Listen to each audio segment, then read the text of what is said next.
आप देख सकते हैं कि आज जो हमारा रैली हो रहा है इसमें बढ़ चढ़ के बच्चे हिस्सा ले रहे हैं, और यही हमारा मकसद था कि रिक्रूटमेंट रैली जब भी किया जाए तो उस पर पार्टिसिपेशन लेवल अच्छा हो, ताकि हम अपने इंडियन आर्मी के लिए, ऑर्गेनाइजेशन के लिए अच्छे लोगों को सिलेक्ट कर सकें, और साथ में बच्चों को भी मौका मिले कि वो इस ऑर्गेनाइजेशन का हिस्सा बने।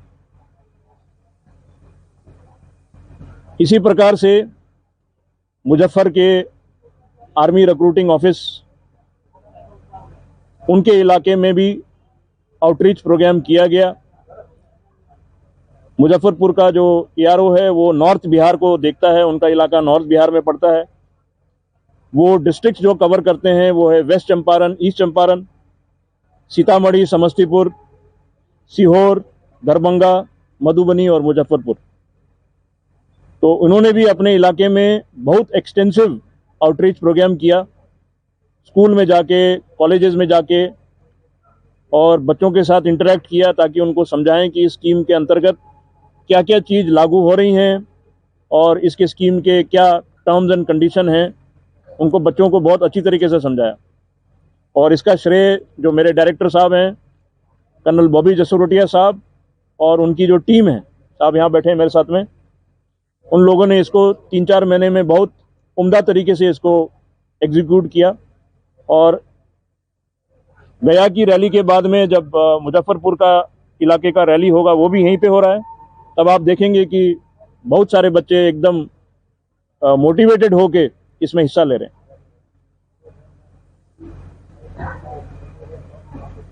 ये आउट तो उनको हम सीई के लिए बुलाएंगे, कॉमन एंट्रेंस एग्जाम के लिए, जो कि रिटर्न एग्जाम को बोला जाता है।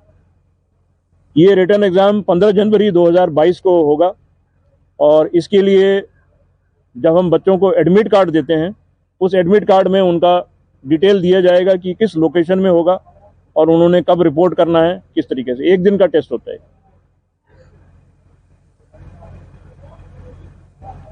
आप बंदोबस्ती कार्रवाई जो है उसको हम उम्दा तरीके से करें।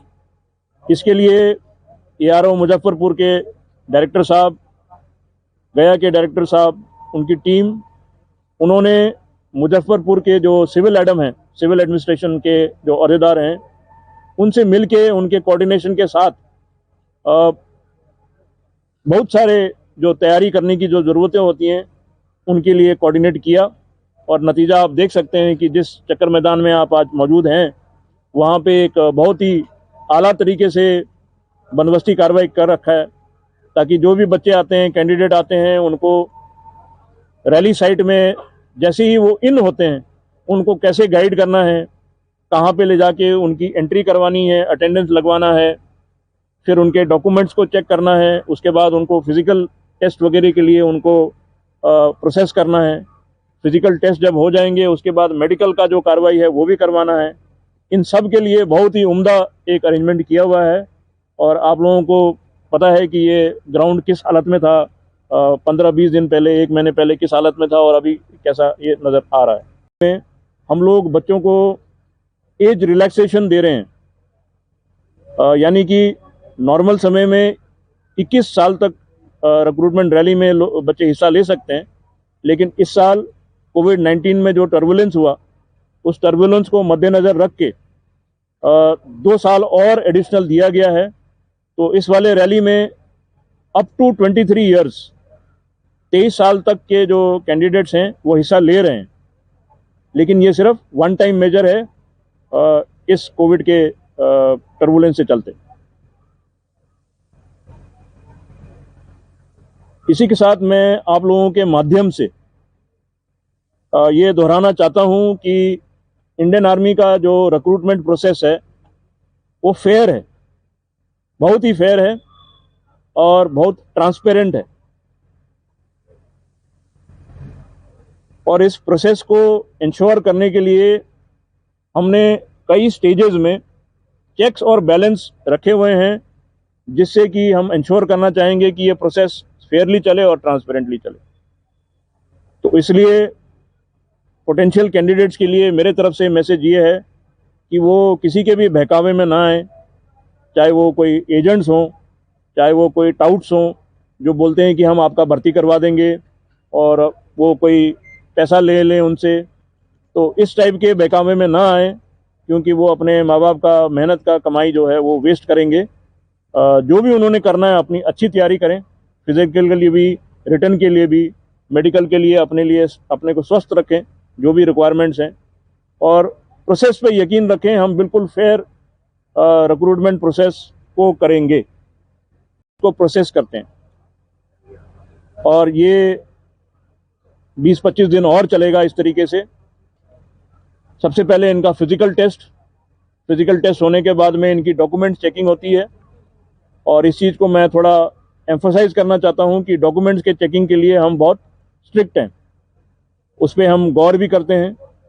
इन डॉक्यूमेंट चेक्स में हम लोग सिटीजनशिप सर्टिफिकेट, डोमिसाइल सर्टिफिकेट, उसके बाद एजुकेशन क्वालिफिकेशन और बर्थ सर्टिफिकेट या उनका जो बर्थ का करेक्ट डेट जो है वो, इन सब चीज़ों पे हम काफ़ी गौर करते हैं, और हम इसको स्ट्रिक्टली इंश्योर कर रहे हैं कि कोई भी फ्रॉडुलेंट एंट्री नहीं होना चाहिए, फ्रॉड तरीके से कोई भी भर्ती का इंतजाम नहीं होना चाहिए। उसी प्रकार से मेडिकल टेस्ट के लिए यहीं पे ऑन साइट बच्चों का मेडिकल टेस्ट कराया जा रहा है, और इसके लिए हमारे SRMO साहब, सीनियर मेडिकल ऑफिसर साहब यहाँ मौजूद हैं, उनकी मेडिकल की टीम है, वो लोग अपना मेडिकल का जो टेस्ट है बच्चों का वो यहीं पे कर रहे हैं। सबको मैं धन्यवाद करता हूँ यहाँ आने के लिए, और मैं उम्मीद करता हूँ कि आप लोग अपने अपने तरीके से रिक्रूटमेंट रैली के बारे में, इंडियन आर्मी की रिक्रूटमेंट प्रोसेस के बारे में सही इन्फॉर्मेशन कवर करेंगे, ताकि जो दूर दराज के पोटेंशियल कैंडिडेट्स हैं उन तक इन्फॉर्मेशन वैल्यू पहुँचे, मैसेज सही पहुँचे, उनका अवेयरनेस लेवल बढ़े। और आने वाले समय में भी रिक्रूटमेंट रैलीज होंगे यहाँ पे, बिहार के यूथ के लिए ये अच्छा अपॉर्चुनिटी है, तो उसमें वो बढ़ चढ़ के हिस्सा लें और अपने इंडियन आर्मी का हिस्सा बने, शूरवीर बने, और अपने तरीके से अपने देश के लिए कंट्रीब्यूशन करें। मैं यहीं समाप्त करूँगा, जिसका कि मैं DDG हूँ। उसके अंतर्गत हमने अपने GIA website, join Indian army website, उस पर हमने पोटेंशियल कैंडिडेट्स को रजिस्ट्रेशन करने के लिए साइट को खोला, और ये साइट 5 अगस्त से लेकर 3 सितंबर 2022 तक फॉर 30 डेज खुला था, जो कि हमारा एक नॉर्म है। इसमें कैंडिडेट्स ने गया वाले इलाके से अपने आप को रजिस्टर किया, और इसमें 11 गया के डिस्ट्रिक्ट शामिल हैं, और जिनका भर्ती अभी इस इलाके साइट पे चल भी रहा है। ये डिस्ट्रिक्ट्स हैं अरवल, औरंगाबाद, गया, जमुई, जहानाबाद, कैमूर, लखीसराय, नालंदा, नवादा, रोहतास और शेखपुरा। इसके अंतर्गत तकरीबन 75 से 80 हज़ार बच्चों ने अपने आप को इस भर्ती के लिए रजिस्टर किया। ये मैं गया के इलाके की बात कर रहा हूँ। गया इलाके की रैली के लिए हमारे डायरेक्टर आर्मी रिक्रूटिंग ऑफिस गया, कर्नल कुलवंत सिंह मलिक साहब, जो मेरे साथ बैठे हैं, वो और उनके पूरे टीम ने इन 3-4 महीने में आउटरीच प्रोग्राम को अंजाम दिया।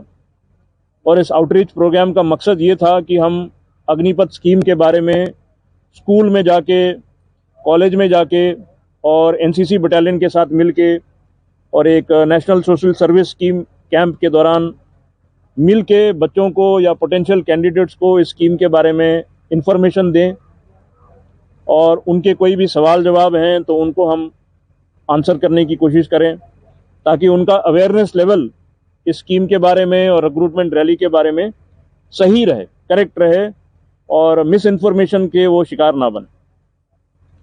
इन आउटरीच प्रोग्राम के दौरान तमाम जो डिस्ट्रिक्ट्स अपने अपने जिम्मेवारी के इलाके में हैं उनको कवर किया गया, और इसमें रिक्रूटमेंट रैली किस तरीके से होती है और उसमें हिस्सा लेने के लिए बच्चों को क्या करना चाहिए, कहाँ पे दाखिला करना है, डॉक्यूमेंट्स कौन से लेके जाने हैं, क्या प्रोसेस होगा, इन सब जो आम जानकारी है वो भी बच्चों को दिया गया।